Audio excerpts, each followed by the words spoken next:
Baik anak-anak, bagaimana kabarnya? Apakah pada pertemuan kali ini sehat-sehat saja? Jadi saya harapkan pada pertemuan kali ini anak-anak sehat-sehat saja dan selalu mendapatkan rahmat, hidayah dan berkah dari Allah Subhanahu wa taala. Kita lanjutkan pada pertemuan kemarin yang sudah membahas tentang pembahasan A tentang wirausaha rekayasa bidang teknik. Sekarang yang kita bahas adalah bagian B, yaitu sistem produksi usaha sistem teknik. Yang pertama, aneka produksi usaha sistem teknik. A. Alat pencetak arang briket. Jadi ini adalah alat untuk membuat atau cetakan arang. Jadi kalau arang itu dijual dalam bentuk kayu atau mungkin serabut kelapa yang dibakar, biasa seperti itu, bentuknya tidak menarik. Nah ini kemudian arangnya dilembutkan atau dijadikan seperti pasir, kemudian dicetak. Nah ini salah satu rekayasa usaha sistem teknik ya. Jadi alatnya bukan arangnya, alat untuk mencetak arang. Kemudian yang kedua, alat pengering hasil pertanian. Jadi dibentuk seperti rumah-rumahan ya, kemudian di situ mungkin bisa ada lampunya atau mungkin menggunakan heater, kemudian atau pemanas.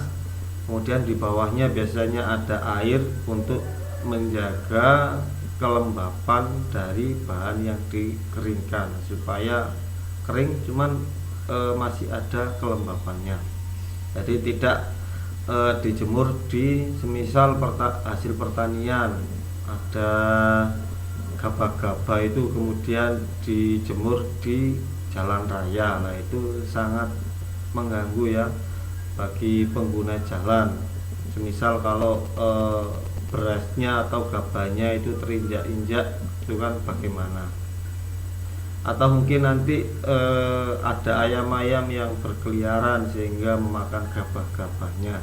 Nah oleh karena itu rekayasanya ini membuat alat pengering hasil pertanian. Yang berikutnya kompor batik ya, kompor batik. Jadi di situ bisa dibuka di buku paketnya ya, bagian B tentang wirausaha bidang teknik, rekayasa wirausaha bidang teknik. Jadi ini kompor batik yang biasanya menggunakan kompor dari api ya, ini kemudian diganti dengan alat kompor listrik untuk membatik, sehingga mungkin dengan alat listrik ini bisa lebih aman ya, lebih aman. Kemudian yang berikutnya alat pengambil zat warna alam indigo. Nah ini contohnya. Nah ini untuk warna alami indigo ini bisa dicari di lingkungan sekitar ya, terutama sekolah kita ini ada sekolah Adiwiyata. Jadi kalau bisa alat bahan pewarna pakaian ini dari bahan-bahan yang ramah lingkungan.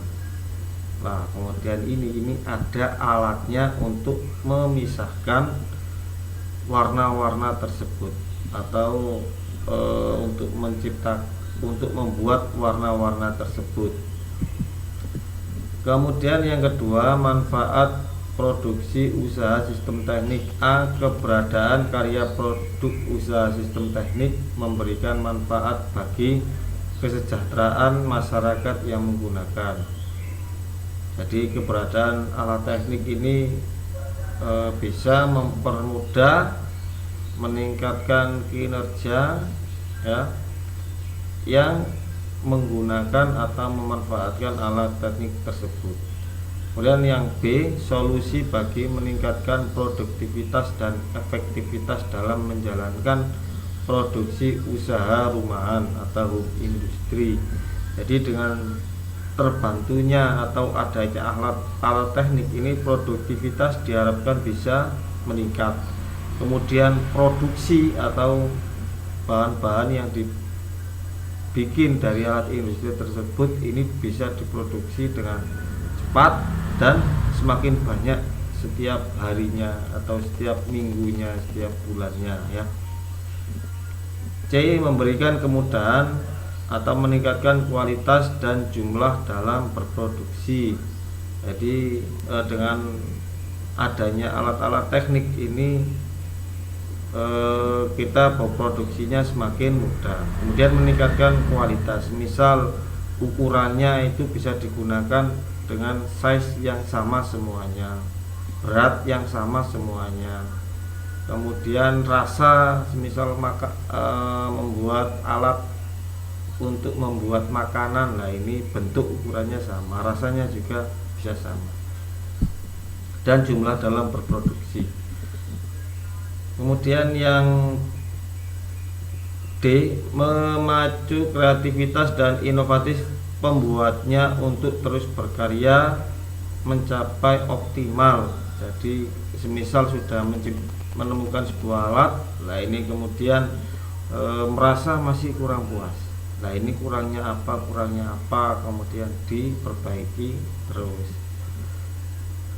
Yang E, terciptanya lapangan pekerjaan untuk mewujudkan karya inovasi. Jadi selama ini karya-karya atau alat-alat kerja seperti ini biasanya didapatkan dari impor luar negeri. Nah ini kalau bisa ini anak-anak bangsa ini yang membuat alat-alat tersebut. Jadi diharapkan jika anak-anak bangsa atau putra daerah yang membuat atau berinovasi dengan karya-karya rekayasa alat teknik ini, nanti hasilnya mungkin bisa murah. Kemudian pengirimannya ke konsumennya atau ke tempat industrinya ini bisa lebih cepat karena diproses sendiri di dalam negeri. Nah ini masih jarang ya, karena alat-alat tersebut biasanya kita ambil dari luar negeri. Kemudian yang ketiga, potensi usaha sistem teknik di daerah. Bahan baku yang disediakan alam dan potensi jumlah penduduk serta keragaman budaya dari berbagai provinsi di Indonesia menjadi bagian potensial dalam menjalankan usaha sistem teknik.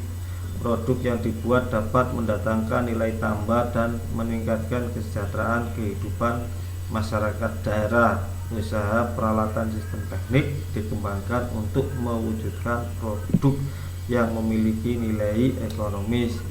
Jadi karena keheterogenan masyarakat Indonesia yang memiliki latar belakang berbagai macam pekerjaan, nah ini sangat memungkinkan sekali apabila kita itu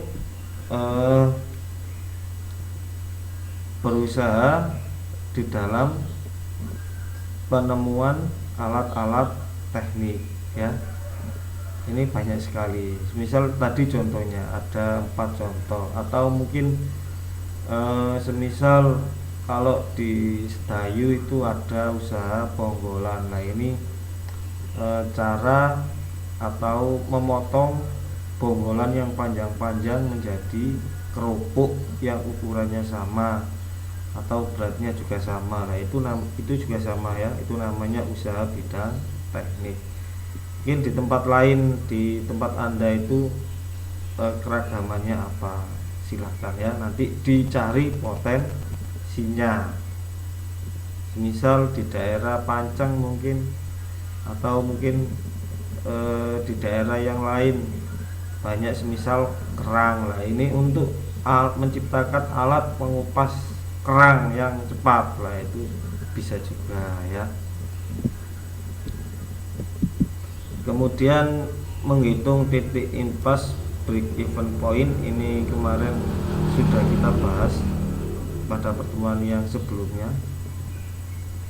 Analisis BEP merupakan alat analisis untuk mengetahui batas nilai produksi atau volume produksi suatu usaha untuk mencapai nilai impas, yang artinya suatu usaha tersebut tidak mengalami keuntungan atau kerugian. Kemarin sudah kita bahas dan alhamdulillah banyak yang tugasnya sudah, banyak yang nilainya bagus-bagus ya. Kemudian yang D, strategi promosi usaha sistem teknik, juga kemarin sudah kita bahas, di mana strateginya ada penjualan tatap muka, periklanan, promosi penjualan dan publisitas.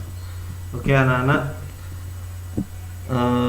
itu tadi untuk pertemuan hari ini, mulai dari BCD ya.